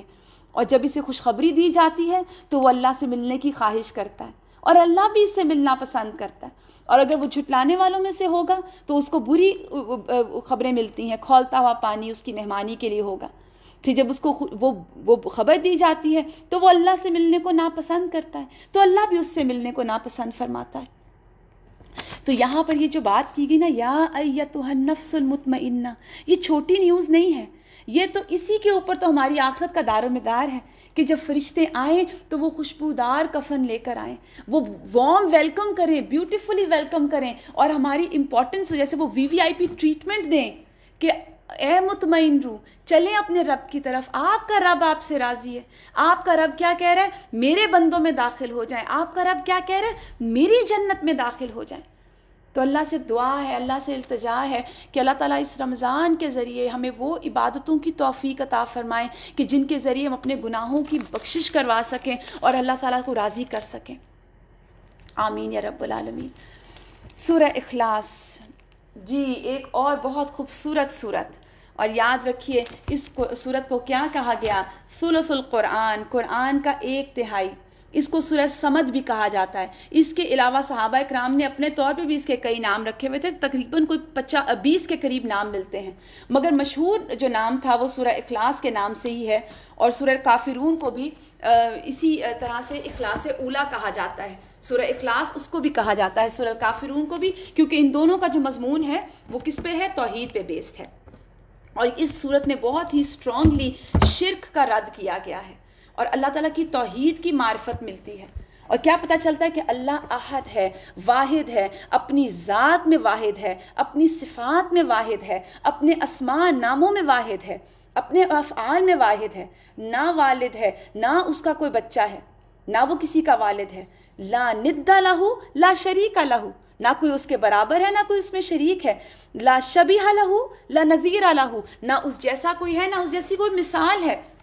اس کی کوئی بیوی نہیں، اس کا کوئی وزیر نہیں. تو یہ سورت توحید کی تمام اقسام کو اکٹھا کر دیتی ہے. پھر حدیث کے مطابق یہ 1/3 قرآن کے برابر ہے. رسول اللہ صلی اللہ علیہ وسلم نے ہر نماز کے بعد اس کے پڑھنے کی تلقین کی، پھر سوتے وقت اس کو پڑھنے کی تلقین کی گئی. کوئی بیمار ہو فجر اور مغرب کی سنتوں میں اس کو پڑھا جاتا ہے، وتر کی آخری رکعت میں اس کو پڑھا جاتا ہے، پھر طواف کی ایک رکعت میں سورہ الکافرون ہوتی ہے، دوسری رکعت میں یہ قل ھو اللہ پڑھی جاتی ہے. اور اس سورت کو 10 مرتبہ پڑھنے والے کے لیے جنت میں موتیوں کے محل کی بشارت بھی ہے. تو یہ سورت اللہ کا تعارف کرواتی ہے. تو جو جاننا چاہتا ہے کہ اللہ کون ہے تو اسے چاہیے کہ کثرت سے وہ یہ سورت پڑھے. اسی طرح کی کوئی شخص جو ریا کا شکار ہو، شرک خفی کا شکار ہو، اور اس کو اپنی اس عادت سے مصیبت ہو اور وہ بہت تنگ ہو اور وہ چاہتا ہو کہ میری ریا نکل جائے، میرے اندر سے ریا نکل جائے، تو اس کو چاہیے کہ اس سورت کا بار بار ورد کرے، وظیفے کے طور پہ نہیں، اللہ کی پہچان اور اس کے تعارف کے طور پہ، ترجمے کو ذہن میں رکھ کے. اور پھر آپ کو پتہ ہے اس کو پڑھنے والے سے اللہ محبت کرتا ہے. ایک صحابی ہر نماز میں یہ سورت ضرور پڑھتے تھے، تو آپ کے پوچھنے پر صحابی نے بتایا کہ مجھے اس سورت سے محبت ہے، تو آپ نے اسے خوشخبری دی کہ اللہ بھی اس سے محبت رکھتا ہے.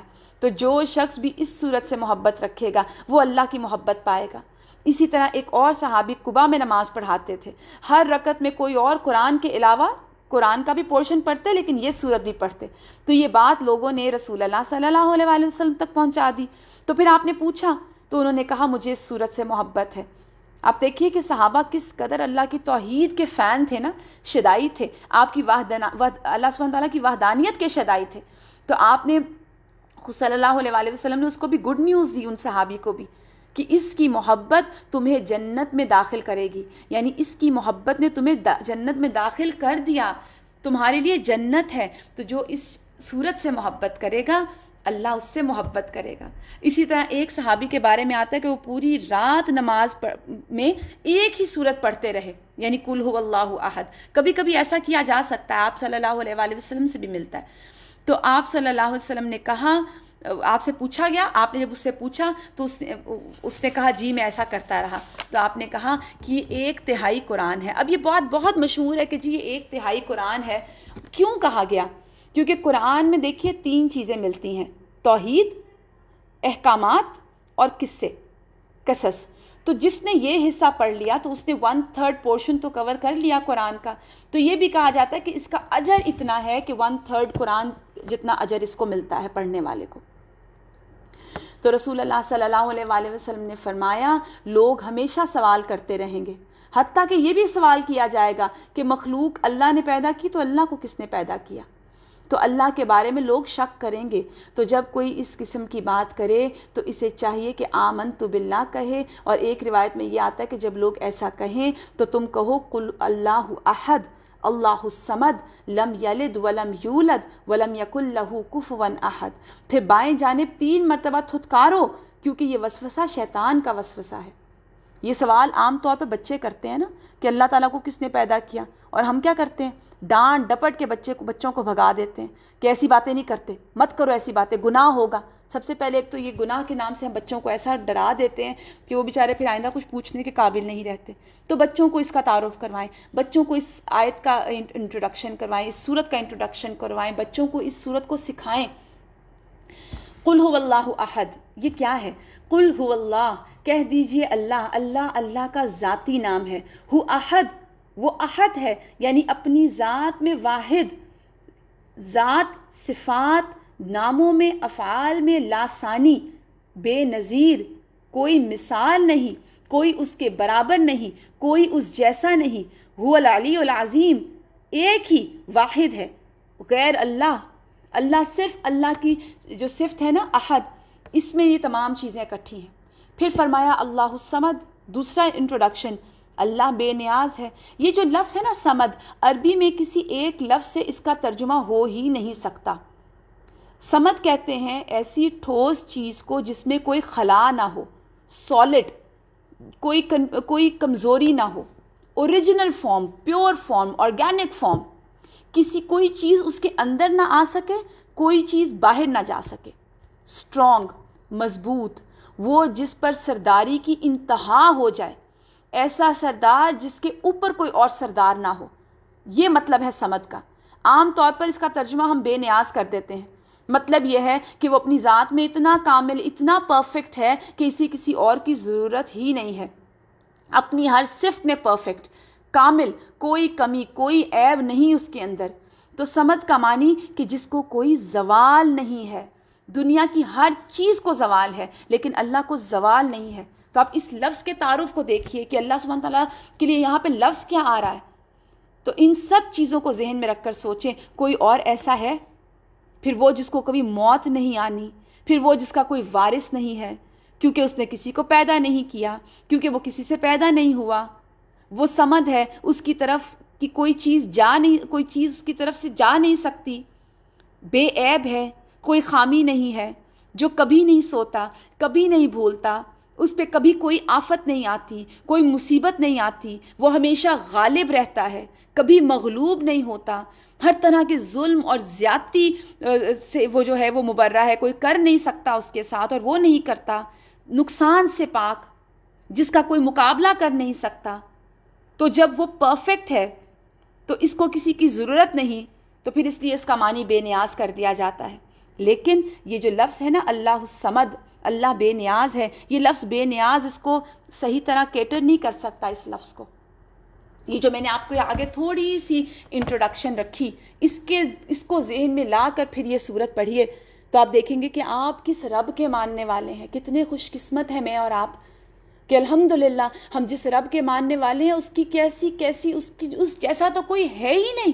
لیس کمثلہ شیء قل هو اللہ احد اللہ الصمد، پھر آگے لم یلد ولم یولد، اس نے کوئی اس کا باپ نہیں، نہ وہ کسی سے پیدا کیا گیا ہے، ولم یکن لہ کفوا احد، اور اس کا کوئی ہمسر نہیں، اس جیسا کوئی ہے ہی نہیں اور کوئی ہو سکتا ہی نہیں۔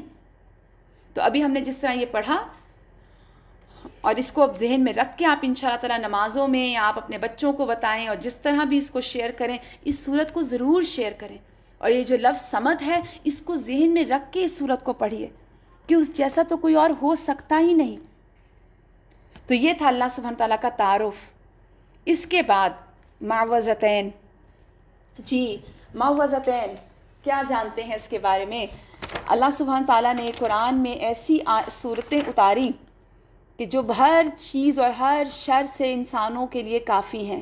سورہ فلق اور سورہ ناس، ان کو معوذتین کہا جاتا ہے، اور ان دونوں صورتوں، یہ وہ صورتیں ہیں جن کو پڑھ کر انسان اللہ کی پناہ لیتا ہے، اللہ کی حفاظت ملتی ہے۔ انسان اس دنیا میں دیکھیں ہم سب طرح طرح کے خطرات اور پریشانیوں سے گھرے ہوئے ہیں، کچھ باہر کی ہیں کچھ اندر کی ہیں، کچھ باہر سے ہمیں اٹیک کرتی ہیں، کبھی اندر سے وسوسے آتے ہیں، شیطان کبھی ہمارے پیچھے ہے، کہیں نفس کا شر ہے، کہیں باہر کی دنیا میں مشکلیں ہیں۔ تو ایسے میں کوئی اور ہمیں کافی نہیں ہو سکتا سوائے اللہ رب العزت کے، تو اس لیے اسی کی پناہ لینی چاہیے۔ جیسے یہ جو صورتیں ہیں یہ زمینی آفات ہیں یا آسمانی آفات ہیں، طوفان، آندھی، قحط، زلزلے، ان سے بھی حفاظت کرتی ہیں، شیطان، آسیب، جادو، نظر بد، ہر چیز سے یہ حفاظت کرتی ہیں۔ یہ وہ صورتیں ہیں کہ اس جیسی صورتیں پچھلی کسی کتاب میں نازل نہیں ہوئیں۔ بہترین کلمات حفاظت حاصل کرنے کے لیے، ہر چیز کے لیے کافی ہو جانے والی یہ دو صورتیں ہیں۔ رسول اللہ صلی اللہ علیہ وسلم سے روایت ہے، آپ نے ایک مرتبہ کہا، اے ابن عابس، کیا میں تمہیں سب سے افضل کلمات کے بارے میں نہ بتاؤں کہ جس سے تعوذ کرنے والے تعوذ کرتے ہیں، یعنی حفاظت لینے والے، پناہ لینے والے پناہ لیتے ہیں؟ میں نے کہا یا رسول اللہ کیوں نہیں؟ تو آپ نے یہ دو صورتیں بتائیں، قل اعوذ برب الفلق، قل اعوذ برب الناس۔ اسی طرح معاذ بن عبداللہ روایت کرتے ہیں اپنے والد سے کہ ایک بارش والی سخت آندھی کی رات ہم گھر سے نکلے، ہم رسول اللہ صلی اللہ علیہ وآلہ وسلم کو ڈھونڈ رہے تھے، چنانچہ ہم نے آپ کو پا لیا کہ آپ ہمیں نماز پڑھائیں۔ تو آپ نے پوچھا کیا تم نے نماز پڑھ لی؟ تو میں کچھ نہ بولا۔ آپ نے فرمایا کہو، میں کچھ نہ بولا۔ آپ نے فرمایا کہو، میں پھر کچھ نہ بولا۔ آپ صلی اللہ علیہ وسلم نے فرمایا، تو میں نے پوچھا یا رسول اللہ میں کیا کہوں؟ آپ صلی اللہ علیہ وآلہ وسلم نے فرمایا قل هو اللہ احد، قل اعوذ برب الفلق، قل اعوذ برب الناس کہو، صبح و شام 3 بار، یہ تمہیں ہر چیز سے کافی ہو جائیں گی، یعنی بہت سارے لمبے چوڑے وظیفے پڑھنے سے تمہیں نجات مل جائے گی، ہر شر تکلیف دینے والی چیز کے بارے میں، نقصان کے خوف سے کافی ہو جائیں گی۔ تو کسی کی طرف سے اگر آپ کو سازش کا ڈر ہے، کوئی حاسد ہے، کوئی آپ کی نعمت کو دیکھ کر کمپلیکس میں ہو کے حسد کر رہا ہے، کوئی آپ کے خلاف پلاننگز کرتا ہے، کوئی آپ کے لیے برا چاہتا ہے، آپ کو کسی قسم کا وہم آ جاتا ہے، کوئی نیگیٹو طرح کی چیز آپ کے اراؤنڈ ہے، تو اس بچاؤ کے لیے آپ یہ ان 3 صورتوں سے مدد لیں۔ رسول اللہ صلی اللہ علیہ وآلہ وسلم جنوں اور انسانوں کی نظر بد سے پناہ مانگا کرتے تھے، تو اللہ محفوظ رکھے۔ جب وہ آپ دیکھیے کہ جب یہ صورتیں نازل ہوئیں تو آپ نے وہ تمام کلمات چھوڑ دیے اور ان صورتوں کو پڑھنا شروع کر دیا۔ پھر فزیکل النس میں بھی یہ صورتیں مددگار ہوتی ہیں۔ ایک مرتبہ رسول اللہ صلی اللہ علیہ وآلہ وسلم کو بچھو نے ڈس لیا نا، تو آپ نے پانی میں نمک منگوایا اور پانی میں نمک ملا کر آپ اس کو اس جگہ پر لگاتے جا رہے، یعنی ریڈی میں بھی ساتھ ساتھ کر رہے تھے اور ساتھ ساتھ یہ صورتیں پڑھتے جا رہے تھے۔ اس طرح اگر کسی کو جادو کی شکایت ہے، کسی کو جن پڑھنے کی شکایت ہے، تو بھی یہ کافی ہیں۔ اور یاد رکھیے ان کو پڑھنے میں ناغہ نہیں کرنا، کیونکہ یہ حفاظتی قلعہ ہیں، یہ پروٹیکشن کی شیلڈ ہیں۔ آپ نے انہی کے ذریعے پروٹیکشن مانگی۔ کسی انسان کا خوف ہے، کسی جن کا خوف ہے، کسی شیطان کا خوف ہے، کسی نقصان کا خوف ہے، تو اس صورت کو پڑھیے، بچوں پہ پڑھ کے پھونکیے، کیونکہ بچے کمزور ہوتے ہیں نا، وہ شیطانوں کے زیادہ زیر اثر آتے ہیں، وہ زیادہ ٹارگٹ ہوتے ہیں ان کا۔ رسول اللہ صلی اللہ علیہ وآلہ وسلم نے فرمایا، اے عقبہ بن عامر، کیا میں تمہیں ایسی صورتیں نہ سکھاؤں جو تورات میں نازل ہوئی، نہ تورات میں نازل ہوئی، نہ زبور میں، نہ انجیل میں؟ تم پر ایک رات بھی ایسی نہ آئے کہ تم ان کو نہ پڑھو۔ تم پر ایک رات، دیکھیے کیسی یہاں پہ تاکید کر رہے ہیں آپ صلی اللہ علیہ وسلم کہ ایک رات بھی ایسی نہ آئے کہ تم ان کو نہ پڑھو۔ آپ پر کئی مرتبہ ایسا ہوتا ہے کہ تھکاوٹ بہت غالب ہوتی ہے، آپ باقی اذکار نہیں کر پا رہے، آپ تبارک الذی نہیں پڑھ پا رہے، مت پڑھیے، لیکن ان کو نہیں چھوڑیے، کیونکہ رات کے وقت ان کو پڑھنا حفاظت ہے۔ قل هو اللہ احد، قل اعوذ برب الفلق، قل اعوذ برب الناس۔ تو اس کو عادت بنا لیں۔ اگر آپ بیمار ہیں، آپ ذہنی سٹریس میں ہیں، آپ ڈپریشن میں ہیں، آپ کو شفا ہوگی۔ یاد رکھیے آپ صحت مند ہو جائیں گے، کیونکہ آپ کو پروٹیکشن ہوگی۔ یہ جو ذہنی سٹریس ہوتا ہے، یہ ڈپریشن ہوتی ہے، کہاں سے آتی ہے؟ یہ بھی شیطان کے وار ہوتے ہیں نا انسانوں کے اوپر۔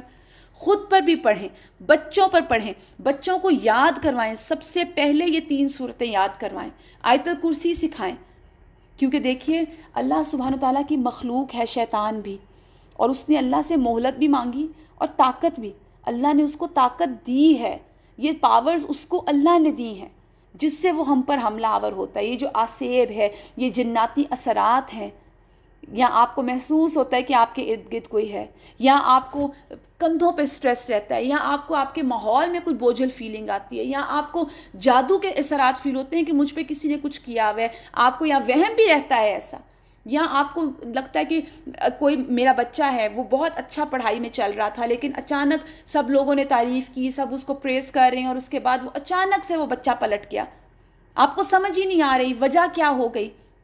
نظر کی دعائیں اور معوذتین، اور یاد رکھیے معوذتین دن اور رات کی حفاظت ہے۔ رات میں بھی آپ صلی اللہ علیہ وسلم کا طریقہ تھا، آپ اس کو ہاتھوں پہ پھونکتے پڑھ کے، اور پھر پورے سر سے بالوں سے لے کے پاؤں تک جہاں جہاں ہاتھ جاتا آپ اس کو ملتے، یہ آپ کا طریقہ تھا۔ اور پھر اس کے بعد مارننگ میں اٹھتے ساتھ، کیونکہ جب صبح ہوتی ہے تو کئی قسم کی بلائیں اترتی ہیں، اور ادھر سے جو آپ سورہ فلق اور سورہ ناس پڑھتے ہیں تو وہ شر سے بچاؤ کے لیے کافی ہو جاتی ہیں۔ اللہ کی پناہ طلب کرنے کے لیے یاد رکھیے اس سے بہتر کوئی صورت نہیں۔ عقبہ بن عامر فرماتے ہیں کہ میں حافہ اور ابوا کے درمیان رسول اللہ صلی اللہ علیہ وسلم کے ساتھ میں جا رہا تھا، اور ان صورتوں کے بارے میں جو زیادہ تر روایات ہیں وہ راوی یہی ہے عقبہ بن عامر۔ وہ کہتے ہیں کہ ہمیں آندھی نے آ لیا، اور آپ کو پتہ ہے ڈیزرٹ میں سینڈ سٹارم آئے تو وہ کیسا ہوتا ہے، رات کا اندھیرا بھی کم پڑ جاتا ہے، تو ایسا سینڈ سٹارم آیا کہ تاریکی ہو گئی، تو رسول اللہ صلی اللہ علیہ وسلم نے معوذتین کے ساتھ پناہ مانگنی شروع کر دی، یعنی آپ نے معوذتین پڑھنے شروع کر دیے، اور فرمایا اے عقبہ ان سے پناہ مانگو، کسی پناہ مانگنے والے کے لیے اس سے بہتر کوئی صورت نہیں۔ تو آندھی آئی، طوفان، پریشانی، ٹینشن، ڈپریشن، ان تمام صورتوں میں ان صورتوں سے پناہ لیجئے۔ ہر نماز کے بعد اس صورت کی پڑھنے کی فضیلت آتی ہے، تو ہم جب دن میں 5 مرتبہ ایک مرتبہ آپ یہ تینوں صورتیں پڑھیں گے فرض نماز کے بعد، تو حفاظت کا آپ کا ہی قلعہ مضبوط ہوگا نا۔ پھر میں جیسے آپ کو بتایا کہ آسیب اور وسوسے، سائے، ہر چیز سے بچاؤ ہے۔ رسول اللہ صلی اللہ علیہ وسلم پر جادو کیا گیا تو جبرائیل نے یہ دو صورتیں پڑھنے کو کہا، مکمل شفا حاصل ہو گئی۔ پھر مرض الموت میں جان نکلنے میں آسانی ہوتی ہے، بیمار پر اگر ان صورتوں سے دم کیا جائے۔ حضرت عائشہ فرماتی ہیں کہ رسول اللہ صلی اللہ علیہ وآلہ وسلم جب بیمار تھے تو معوذتین پڑھ کر خود پر پھونکتے، تو مرض الموت میں آپ کی بیماری جو بہت شدید ہو گئی، شدت اختیار کر گئی، تو میں معوذتین پڑھ کر آپ پر پھونکتی اور آپ کے ہی ہاتھ آپ کے جسم پر پھیرتی برکت کے لیے۔ رسول اللہ صلی اللہ علیہ وسلم نے کہا نا کہ تم نے دیکھا مجھ پر ایسی آیات نازل ہوئیں جو پہلے نازل نہیں ہوئیں، اور وہ قل اعوذ برب الفلق، قل اعوذ برب الناس، یاد رکھیے یونیک ہے یہ، ان دونوں جیسی کوئی ہے ہی نہیں، ان کا کوئی سبسٹیوٹ ہے ہی نہیں۔ اب کئی لوگ کہتے ہیں کہ جی ہم پڑھتے ہیں، ہم تو بہت پڑھتے ہیں مگر اثر نہیں ہوتا، تو یاد رکھیے نعوذ باللہ سورت کے اثر میں کمی نہیں ہے، ہمارے یقین، ایمان اور سمجھ میں کمی ہے۔ کوئی ایسی چیز جو آپ بس لگے بندھے رٹے رٹائے پڑھتے جا رہے ہیں، ایک اس کا امپیکٹ ہوگا یا اس کا امپیکٹ ہوگا جو آپ دل سے ترجمے کو ذہن میں رکھ کے اللہ کی بڑائی کو ایمان اور یقین کامل کے ساتھ پڑھیں گے تو شفا ملے گی، ہو ہی نہیں سکتا۔ اللہ کے رسول کا فرمان ہے، قرآن میں یہ آیتیں ہیں۔ کوئی اثر ہے آپ کے گھر پہ، آپ کے بچوں پہ یا آپ کے اپنے وجود پہ، کوئی شیطانی اثرات، آسیبی چیز، کوئی ٹینشن، کوئی بچہ پریشان کر رہا ہے، آپ کو سمجھ نہیں آ رہی کہ وجہ کیا ہے، بچوں کو غصہ بہت آ رہا ہے، آپ کو سمجھ نہیں آ رہی کہ وجہ کیا ہے، یاد رکھیے فلق اور ناس یہ تمام ایسی چیزوں کو برباد کر کے رکھ دیتی ہیں۔ دونوں کو اکٹھا پڑھیں، آسیب ہے یا جادو ہے، کیونکہ یہ بہت زیادہ چیزیں اب سننے میں آتی ہیں اور بہت زیادہ لوگ اس کی طرف سے پریشان رہتے ہیں۔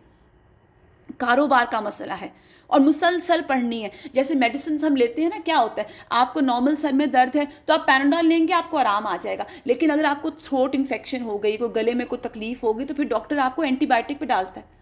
تو اسی طرح اگر آپ کو ہلکی آپ کو نیگیٹو فیلنگز آ رہی ہیں یا کوئی شیطانی وسوسے ہیں تو تھوڑی بہت آپ نے ایک دو دفعہ پڑھ لی، ٹھیک ہے، لیکن اگر مسئلہ زیادہ ہو گیا، کوئی کاروبار کا مسئلہ ہے، کوئی پریشانی ہے، تو اس کو خوراک کی طرح استعمال کریں، اس کا ڈوز بڑھا دیں، بار بار پڑھیں، کثرت سے پڑھیں۔ اور میں نے آپ کو بتایا کہ نظر، جادو، جن، شیاطین، اس سے بہتر اور کوئی علاج نہیں ہے، لیکن ایمان اعتقاد کے ساتھ، اور یاد رکھیے اس کے لیے عقیدہ توحید کا درست ہونا بہت ضروری ہے۔ جس انسان کا عقیدہ توحید درست ہوگا نا، اسی کو شفا ملے گی۔ جس کے عقیدہ توحید میں یہ ہے کہ اچھا، جیسے آپ نے پڑھا تھا نا وہ 70,000 لوگ جو کاہنوں کے پاس نہیں جاتے، نجومیوں کے پاس نہیں جاتے، وہ جائیں گے جنت میں، کیونکہ کاہنوں اور نجومیوں کے پاس جب ہم چلے جاتے ہیں تو ہمارا ایمان کا سودا ہو گیا ادھر ہی، وہاں پر شفا نہیں ملے گی، شفا توحید کے ساتھ آئے گی۔ سورتیں دیکھتے ہیں کہ اس میں اللہ تعالیٰ فرماتے کیا ہیں۔ قل کہہ دیجئے اعوذ برب الفلق، میں پناہ مانگتا ہوں صبحوں کی رب کی۔ یہ صبحوں کے رب کی پناہ کیوں مانگی گئی؟ یاد رکھیے فلق کا لفظ آیا ہے تو فلق کا مطلب ہوتا ہے پھٹنا، الگ ہونا، تو پھٹ کر ہی ہر چیز وجود میں آتی ہے۔ چشمے کیسے وجود میں آتے ہیں؟ جب پہاڑ پھٹتے ہیں پانی نکلتا ہے، اسی طرح دانا پھٹتا ہے تو پودا نکلتا ہے، فجر پھٹتی ہے تو صبح ہوتی ہے۔ ہر مخلوق فلک کے رزلٹ میں وجود میں آتی ہے۔ تو قل اعوذ برب الفلق یعنی ہر چیز کو وجود میں لانے والا رب، ہر چیز کو پھاڑ کر وجود میں لانے والا رب۔ اور صبح کا مالک کہا گیا۔ صبح کی بات کیوں کی گئی؟ کیونکہ صبح کب آتی ہے؟ اندھیروں کے چھٹنے کے بعد، پریشانیوں کے جانے کے بعد ہی آسانی آئے گی نا۔ اور پریشانیاں کیسے چھٹیں گی؟ جب رب سے مدد لیں گے۔ تو صبح کا مالک، صبح کی بات کی گئی، اندھیروں کے چھٹنے کے بعد آپ کو روشنی ملتی ہے، تو صبح کا رب جب کہتے ہیں تو اسی طرح کہ ہر دکھ، غم، پریشانی، تکلیف سب اندھیرے چھٹ جائیں گے جب ہم اپنے رب کی پناہ لیں گے، خالص توحید کے ساتھ سب اندھیرے چھٹیں گے، اور پھر جہالت، گمراہی، گناہوں، خواہشات کے تمام اندھیرے ہٹ جائیں گے۔ یاد رکھیے قرآن میں اللہ تعالیٰ کہتے ہیں اللہ ولی الذین آمنوا، اللہ ایمان والوں کا دوست ہے، یخرجہم من الظلمات الی النور، اللہ ان کو اندھیروں سے نکال کے روشنی میں لے آتا ہے۔ تو جس طرح اللہ رات کا اندھیرا ختم کر کے روشنی لا سکتا ہے، تو وہ اس چیز پہ قادر ہے کہ وہ ہمارے گھروں میں مسلط خوف اور دہشت کے سائے دور کر کے پناہ مانگنے والے کو پناہ دے، امن میں لے کر آئے، ہوپ دے رہا ہے یہاں پر۔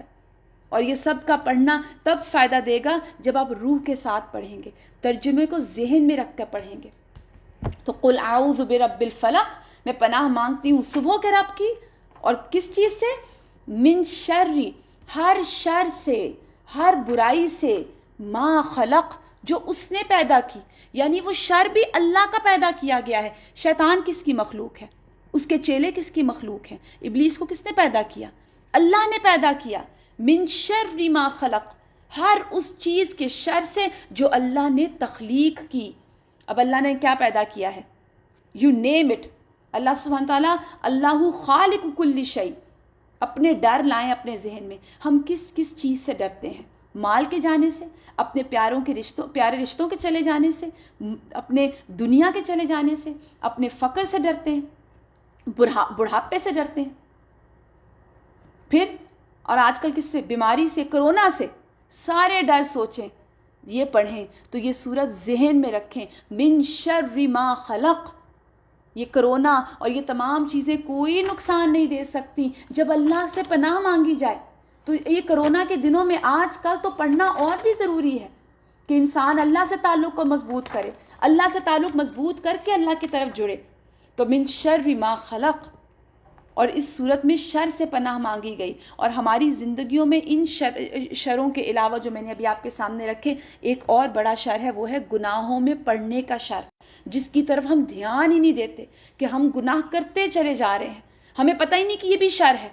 تو اس سے بچنے کے لیے بھی یہ صورت کام دے گی کہ گناہوں کا رزلٹ ہے. دیکھیے ہمارے اوپر جب کوئی برا وقت آتا ہے نا، تو وہ ہمارے گناہوں کا رزلٹ. کبھی بیماری آ گئی، کبھی مال میں کمی آ گئی. آج دیکھیے کرونا کس طرح پھیلا ہوا ہے. سب اپنے گھروں میں بیٹھ گئے، سب کے بزنسز ختم ہو گئے. اولادیں ہماری گھروں میں بیٹھی ہیں، سکولز ان کے نہیں چل رہے، پڑھائیاں ان کی نہیں ہو رہی. کبھی اولاد کی نافرمانی. تو یہ تمام جو ہیں یہ گناہ ہمارے گناہوں کی وجہ سے، یہ شر ہے، یہ اس شر کے رزلٹ میں آ رہی ہیں. اور اس کے علاوہ اور کن چیزوں کا شر ہے؟ کچھ باہر کے وجود کا شر ہے، جیسے انسانوں کا شر. کچھ انسان بہت شریر ہوتے ہیں، آپ کو سامنے آ کے بیٹھ گئے، آپ کو نہیں پتا اس کے دل میں آپ کے لیے کیا ہے. پھر کبھی حیوانات، کیڑے مکوڑے، سانپ، بچھو، جراثیم، وائرس. سوچیے آج کل کا جو وائرس ہے، یہ سب شر کی اقسام ہے. کچھ شر نظر آتے ہیں، کچھ نظر نہیں آتے. کسی کے دل میں کیا ہے، شر ہے، خیر ہے، ہم نہیں جان سکتے. تو جنات، شریر، مخلوق، یہ بھی ہمیں نظر نہیں آتی. یعنی اللہ ان تمام شر سے ہمیں چھٹکارا دے، یہ مطلب ہے یہاں پر. یہ جو بعض بلائیں اتر رہی ہیں، اللہ ہمیں ان سے نجات دے، ہمیں ان سے چھٹکارا دے. تو قل اعوذ برب الفلق، میں پناہ مانگتی ہوں صبح کے رب کی. کس سے؟ من شر، ہر شر سے، ما خلق، جو اس نے تخلیق کیا، جو اس نے پیدا کیا. ومن شر غاسق اذا وقب، اور اس شر سے، رات کی تاریکی کے شر سے جب وہ چھا جائے. یعنی زیادہ تر گناہ جو ہوتے ہیں وہ کب ہوتے ہیں؟ رات کے وقت ہوتے ہیں. ومن شر النفاثات فی العقد، یہ جادو آ گیا. جادوگرنیاں، جادوگر مرد اور عورتیں جو گرہیں لگا لگا کے ان کو پھونکتے ہیں. یاد رکھیے کوئی بھی عمل اگر کوئی کر رہا ہے، کوئی آپ کو تعویذ کا کہہ رہا ہے کہ اچھا میں تعویذ دیتا ہوں یا کچھ ایسا، اور اس تعویذ میں اگر وہ گرہیں لگا رہا ہے تو وہ جادو ہے. یہ گرہیں لگانا اور ان گرہوں پہ پھونکنا یہ جادو ہے. تو ان کے شر سے پناہ مانگی گئی. وَمِن شَرِّ حَاسِدٍ إِذَا حَسَدَ، اللہ اکبر، حاسد کے شر سے. کیونکہ حسد ایسا عمل ہے جو کسی انسان کو کسی حد تک جانے سے نہیں روکتا. حسد کے رزلٹ میں جادو آتا ہے سامنے، حسد کے رزلٹ میں ہی نظر بد بھی آتی ہے سامنے. تو اللہ تعالیٰ ہمیں حاسدوں کے حسد سے بچانا. آمین یا رب العالمین. پھر اس کے بعد سورہ الناس، قل اعوذ برب الناس، کہو میں پناہ مانگتا ہوں انسانوں کے رب کی، ملک الناس، انسانوں کے بادشاہ کی، الہ الناس، انسانوں کے حقیقی معبود کی. 3 پناہیں لی گئیں. من شر ما خلق کے بعد آپ دیکھیے پھول کے ساتھ کانٹے بھی ہوتے ہیں نا، تو ہر چیز جو ہم استعمال کرتے ہیں اس کا شر ہے. ہم نے دیکھ لیا، جیسے ہم نے کہا کہ ابلیس، جہنم، اولاد ابلیس، یہ تمام اللہ کی مخلوق ہیں. اس کے بعد ہم جب پناہ مانگ رہے ہیں اللہ سبحانہ تعالیٰ سے، تو اب سورہ ناس میں بھی پناہ ہی ہے، دونوں صورتوں میں پناہ ہے. اب یہاں پر 3 پناہیں مانگی جا رہی ہیں. قل اعوذ برب الناس، ملک الناس، الہ الناس. کس سے؟ من شر الوسواس الخناس، اس وسوسے ڈالنے والے کے شر سے جو بار بار پلٹ کے آتا ہے. کون ہے وہ؟ شیطان. یہاں 3 دفعہ رب کو پکارا ہے اور ایک شر سے بچانے کے لیے. یعنی دعا شیطان سے بچنے کے لیے، شیطان کے شر سے بچنے کے لیے. اور آپ دیکھیے ہم سوچتے ہیں کہ اچھا اتنی طاقت ہے اس کے پاس، تو یہ شر کی جڑ ہے، شیطان شر کی جڑ ہے، سب سے زیادہ طاقتور. اللہ نے اس نے کہا مجھے رہتی دنیا تک زندگی دے، اللہ نے اس کو مہلت، طاقت اور زندگی دی ہے. اور یاد رکھیے یہ جن اور شیاطین، یہ آسیب، یہ اتنی بڑا فتنہ اور آزمائش ہیں، انسان کے اعمال کو ہلا دینے والے ہیں. تو صرف اور صرف پناہ اللہ کی ذات میں ہے. کیونکہ شیطان جو وسوسے ڈالتا ہے نا، کبھی ایمان خراب کرنے کے کاموں کا حکم دیتا ہے، کبھی برے کاموں کی طرف لگاتا ہے، کبھی کہتا ہے نیکی سے روکتا ہے، سستی پیدا کرتا ہے کہ نہ کرو، پھر کر لیں گے، اچھا دیکھا جائے گا. پھر اب انسان نیکی کر جاتا ہے، تو جب نیکی کر جاتا ہے تو پھر آتا ہے کہ دیکھو تمہاری نیکی تو کتنی اچھی ہے، تم تو کتنے اچھے ہو، وہ فلاں بھی تمہیں دیکھ رہا تھا، فلاں بھی تمہیں دیکھ رہا تھا. اب انسان اس کو جھٹکتا ہے، ریا سے بچ جاتا ہے، تو پھر خود پسندی میں مبتلا کرتا ہے کہ واہ تم نے پورا قرآن پڑھ لیا، تم نے تو اتنا اچھا رجوع اللہ کا سیشن کروایا، لوگ تمہیں سن رہے ہیں. یا آپ جب پڑھتے ہیں آپ کہتے ہیں میں نے تو سنا، میرا تو دل اتنا خوش ہو گیا، میں تو اب خاموش رہتی ہوں، میں تو نیک نیک کام کرتی ہوں. یہ تمام خود پسندیاں کہاں سے آ رہی ہیں؟ یہ شیطان ڈالتا ہے. پھر چھوٹے چھوٹے عمل کو بڑا بڑا کر کے دکھاتا ہے، پھر دل میں حسد لاتا ہے. کوئی ہم سے آگے بڑھنے لگے تو اس کی لیگ پولنگ سکھاتا ہے، ظلم کرنا سکھاتا ہے. تو دعا قرآن کے یہ آخر میں کیوں بتائی گئی کہ یہ ہمارا دشمن ہمارے خون میں گردش کرتا ہے، لیکن یاد رکھیں اس کا وار صرف وسوسوں تک ہے. نبی کریم صلی اللہ علیہ وآلہ وسلم نے فرمایا کہ مومن اپنے شیطان کو اس طرح تھکا دیتا ہے جیسے تم میں سے ایک اپنے اونٹ کو تھکا دیتا ہے. اب آج کل تو شیطان بند ہے، لیکن کئی مرتبہ ہمارا اپنا نفس ہوتا ہے، ہماری اپنی سیٹسفیکشن ہوتی ہے، ہم اس کے لیے غلط کام کر دیتے ہیں. تو اس کے لیے بھی محتاط ہونے کی ضرورت ہے. ہر انسان کے ساتھ یاد رکھیے ایک شیطان ہے جو اللہ کے ذکر کرنے سے انسان کو روکتا ہے، مگر اللہ کا ذکر کرنے سے وہ شیطان بھاگ جاتا ہے. تعوذ پڑھنے سے، معوذتین پڑھنے سے شیطان بھاگ جاتا ہے. شیطان سے حفاظت کی دعاؤں کی پابندی کریں، جادو سے پناہ کی دعاؤں کی پابندی کریں. سستی چھا رہی ہو تو کثرت سے تعوذ پڑھیں. آپ کو اپنے اوپر سٹریس فیل ہو، پریشر فیل ہو تو یہ صورتوں سے مدد لیں. تو یہ دعائیہ صورتیں قرآن کے اختتام پر من شر الوسواس الخناس الذی یوسوس فی صدور الناس، جو لوگوں کے دلوں میں وسوسے ڈالتا ہے. اور یہ کیسا ہو سکتا ہے؟ وہ من الجنت والناس، جنوں میں سے بھی اور انسانوں میں سے بھی. جیسے میں نے آپ کو بتایا کہ اللہ نے ان کو پاور دی ہے. جس طرح ہم یہاں پر آباد ہیں، ہم سے پہلے جن آباد تھے، تو اب جن ہمیں نظر تو نہیں آتے لیکن وہ ہمارے سراؤنڈنگز میں ہیں، موجود ہیں، اور ہمیں ان سے بچنا ہے، اور ان سے بچنے کے لیے پوری پروٹیکٹڈ شیلڈ دی گئی. تو انسان اپنے آپ کو ایکٹیو کرے اور ان کو پڑھے. اور دیکھیے بیسکلی ان صورتوں میں توکل ہے. ان دونوں صورت معوذتین میں توکل سکھایا گیا. بار بار ہم کس کو مخاطب کر رہے ہیں؟ رب کو. قل اعوذ برب الفلق من شر ما خلق. پھر اس کے بعد قل اعوذ برب الناس ملک الناس الہ الناس. توحید اور توکل سکھایا گیا کہ تم کمزور ہو. انسان اس کو جب اپنے ذہن میں رکھ کے، اس کا ترجمہ ذہن میں رکھ کے اس کو روح کے ساتھ پڑھتا ہے نا، تو انسان اپنی کمزوری کو ایڈمٹ کرتا ہے، اپنے خوف ایڈمٹ کرتا ہے، اپنی مجبوریوں کو ایڈمٹ کرتا ہے، اپنی پریشانیوں کو ایڈمٹ کرتا ہے، اور اپنے رب کے ہاتھ اپنا معاملہ سپورٹ کر دیتا ہے. اور پھر رب کو تو یہ چیز بہت پسند ہے. اور میں نے آپ کو جیسے بتایا کہ ہم بہت دفعہ کہتے ہیں کہ ہم بڑا پڑھتے ہیں، کیونکہ سورہ فلق، سورہ ناس بہت زیادہ پڑھی جانے والی صورتیں ہیں. ہم کہتے ہیں ہم بہت پڑھتے ہیں لیکن اثر کیوں نہیں ہوتا؟ پھر بھی مجھے یہ پرابلمز رہتی ہیں. تو میں نے آپ کو جیسے بھی بتایا کہ ڈوز کو ہائی کریں. جیسے آپ کو عام بیماری میں پیناڈول کام کرتی ہے، لیکن اسپیشل بیماریوں میں آپ اینٹی بائیوٹکس پہ چلے جاتے ہیں. اسی طرح عام چھوٹی موٹی پریشانی آ رہی ہے، کوئی دل بوجھل ہو رہا ہے، کوئی وسوسہ آ رہا ہے، تو ان صورتوں کو پڑھ کے دل پہ پھونک لیں. اگر وسوسہ نہیں جا رہا تو ان صورتوں کو پڑھنے کی کثرت کر دیں، کیونکہ اللہ کی طاقت سے بڑی طاقت نہیں ہے شیطان کی.